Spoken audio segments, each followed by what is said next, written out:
Am I the a-hole because I, 32 female, refused to put my boyfriend, 33 male, on my life insurance and left my ex, 33 male, on it? Plus update.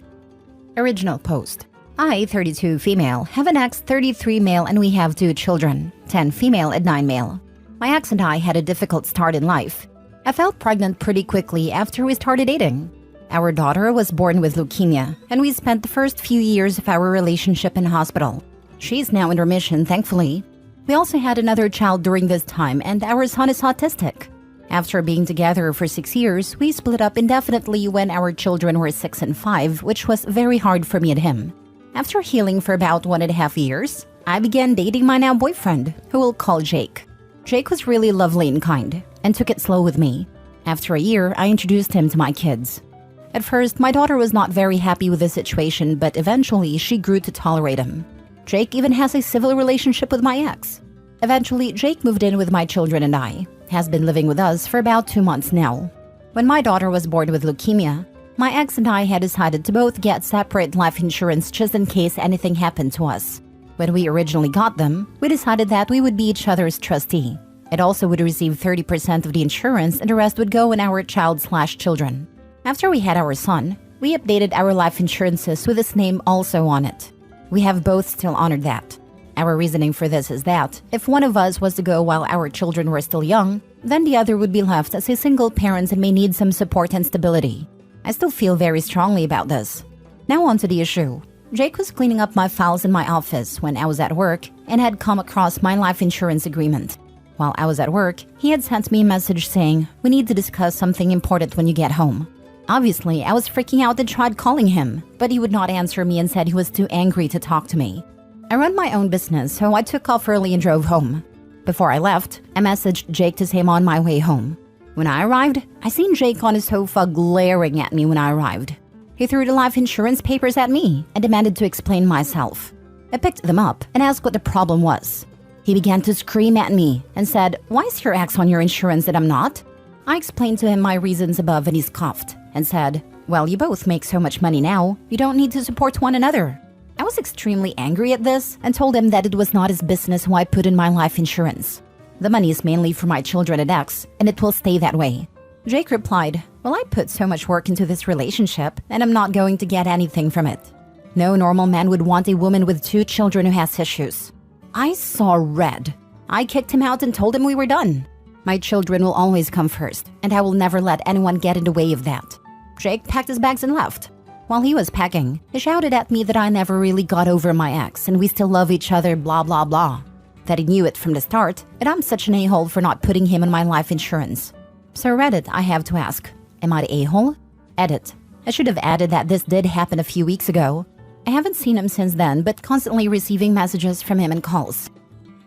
Now for the top comments before reading the update. Gonna say not the a-hole, but also have to ask, has this situation come up before? Not the life insurance specifically, just him bringing up residual feelings for your ex, or a fear of getting uprooted and losing not just a partner, but at this point an entire family? The situation has never come up before. He does have his own children who are lovely. Him and his ex split because of insecurities on Jake's part. He constantly accused her of cheating and it tired her out. He has been cheated on before by a previous ex. I have tried telling him to get into therapy, but he refuses to go. He constantly compares himself to my ex and complaining I'm not over him. He says things like, "Oh, your ex is always around. Your ex didn't do this for you like I have. Your ex is better looking than me."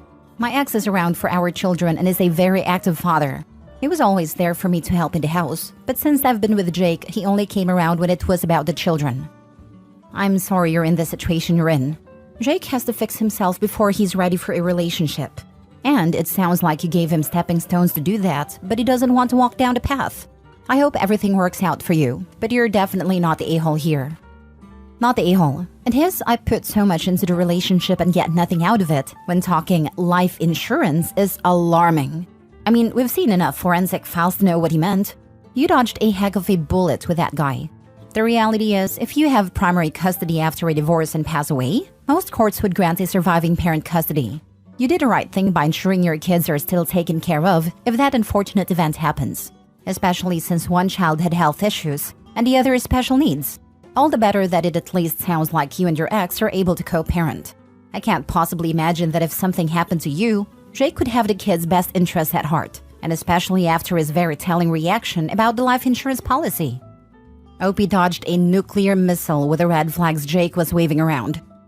I like how he was helpfully cleaning up her office and just happened upon her life insurance papers. Now for the mini update. So before I start with a little update, I want to say thank you for all the comments.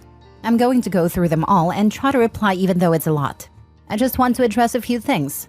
This did happen a few weeks ago and I did post in another group, but unfortunately got no advice on that subreddit. I'd left it for a few weeks before my ex suggested this one, because his words are, maybe these internet strangers would make you see sense and stop you thinking you're an a-hole. Also, could help you to see you shouldn't get back with Jake. Just wanted to clear that bit up. Firstly, I should have probably added this in the post. My ex and I are definitely not getting back together. We are very good friends, as I am with his husband. My ex always thought he was gay, but he is not from the UK and his parents would disapprove, which they have done so and cut ties with him. I was upset to start with, but loved them both dearly.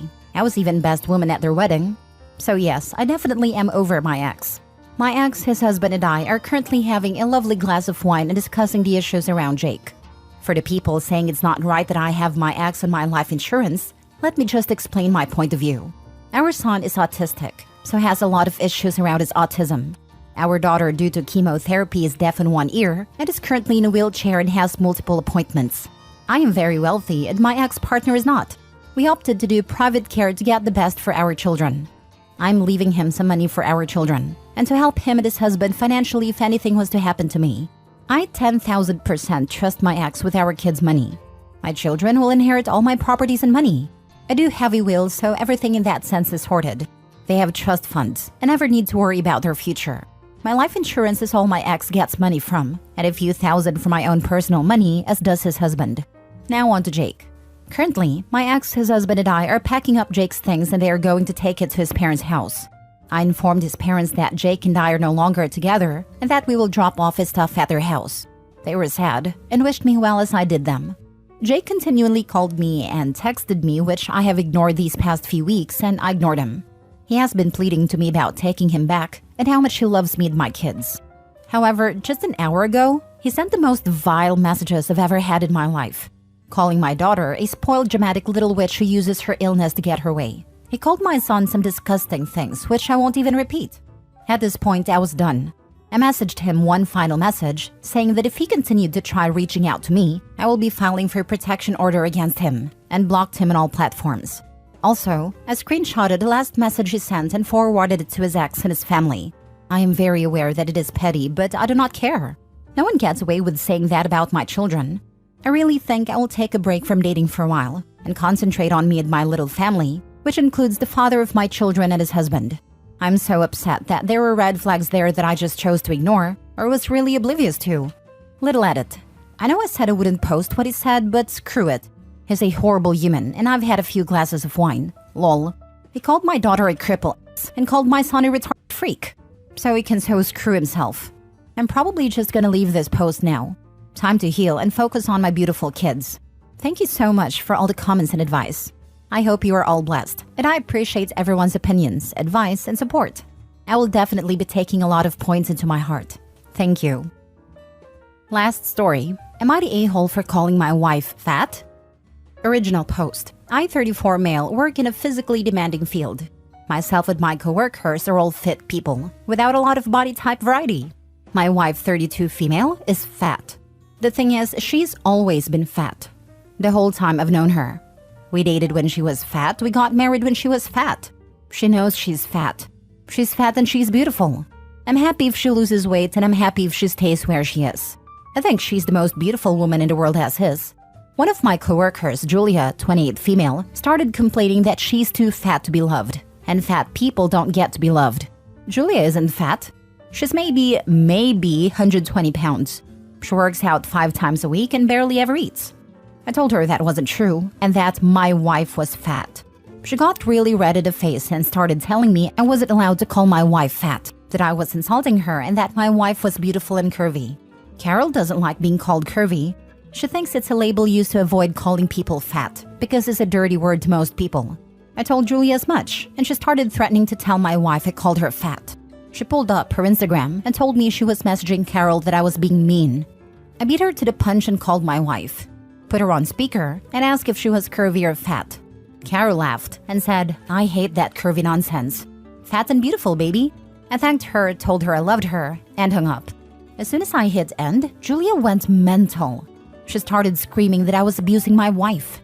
When I asked how, she said I was clearly brainwashing her into accepting the term fat to try to keep her complacent and from getting away from me. That no woman in her right mind could be okay with her husband calling them fat. I showed her a picture of my wife in a shirt that had BBW on it. She bought it for herself, by the way. She stormed off and hasn't spoken to me since. Now, I just walked in today to an email from HR requesting a meeting with me. I don't think it's a big deal. I have my wife's blog for fat positivity, the shirt, and can easily call her for proof. But now, things are frigid at work.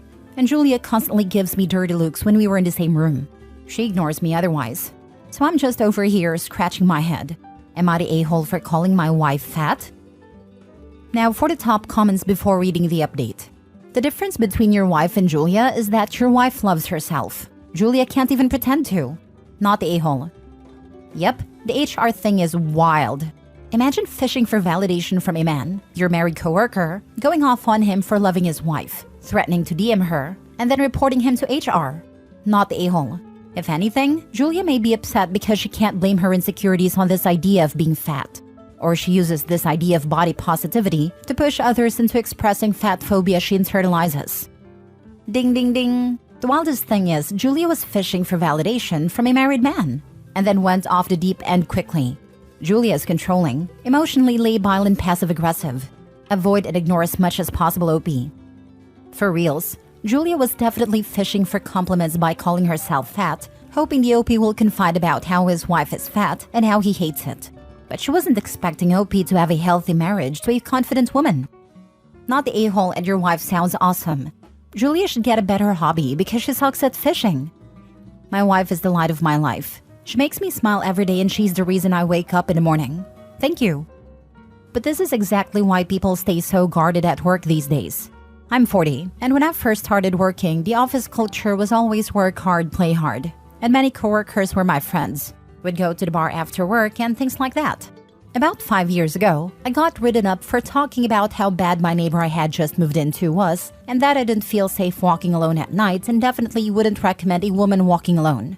I got written up because a coworker overheard this conversation and wasn't comfortable with the implied topic of rape. That's all it takes.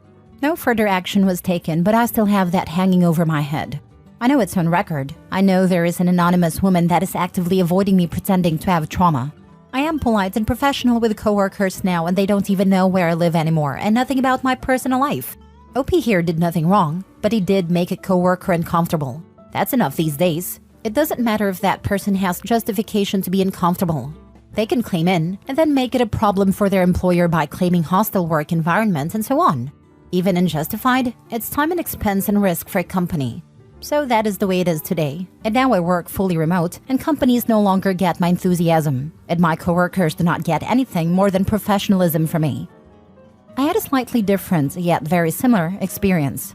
I didn't imply anything, because I didn't say anything like any of what was later related by this woman. It simply didn't occur. Lots of people were right there, thank goodness. When I was approached about it, I offered reassurance that I wasn't even talking about any such thing. I was then told that I hadn't actually done anything wrong, but it was still a problem because the other person felt upset by what they thought they overheard me say. I've been working in an office for about 3 years and never had an office job. I knew from the jump to keep my mouth closed. Be nice, but don't do a lot of talking. I'm 6'3" black man. I don't know anything I say misconstrued. I work with mainly women and they all say I am the quiet one. Nice women, but they talk about some stuff sometimes not appropriate for work. Edit/update. So I met with HR at 4 today. Apparently, multiple coworkers who had overheard a conversation stopped by HR through the day to give their side and weigh in. I wasn't in trouble, they just wanted my side of things. It checked out with what everyone else has said too. I still don't know which of my crew stopped by, but I owe them my life. I offered to show my wife's blog, and our rep, who is a really nice girl, told me that if it didn't affect my work, it was irrelevant. The story had been corroborated enough by others. HR reiterated a lot of what y'all said. Even though Julia initiated a conversation, I shouldn't have jumped in. It was less of a scolding and more of a request to keep my nose out of other people's business. I'm sad because I thought Julia and I were friends. We talked about our mental health struggles, the hardships of the field we're in, and heavy things like that. Won't be having those conversations any further. Julia and I will no longer be paired on teams for patient care. I was told my part in the investigation was done, and they thanked me for my time. So I think I'm going to be okay. Before I left, I told HR that if weight loss or body image wasn't supposed to be a topic of conversation, they should consider enforcing that on a company level. We have a weight loss challenge. I suggested making it a fitness challenge instead. She said they'd take it into consideration. So that's it. I wrapped up my treatments. Everything will hopefully shake out. Haven't spoken to Julia. Hoping to avoid her for the near future. Thank you all for this sanity check. Now to quote Clue, I'm gonna go home and sleep with my wife.